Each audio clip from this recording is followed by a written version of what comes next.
The Lenovo Tab M8 4th Gen houses an 8-inch IPS LCD panel that offers an HD resolution of 1280 by 800 pixels.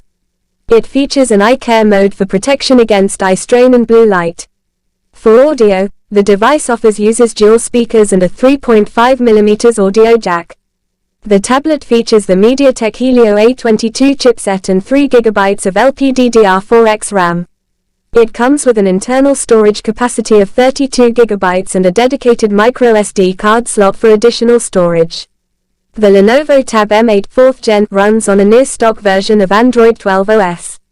Lenovo has confirmed that it will receive security updates for up to 3 years.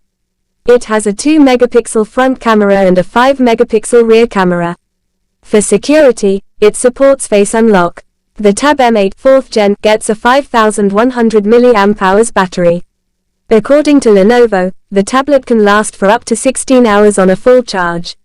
On the connectivity front, the tablet offers a SIM slot with LTE support, Wi-Fi 800 and 2.11 AC, Bluetooth 5.0, GPS, and a USB-C port USB 2.0.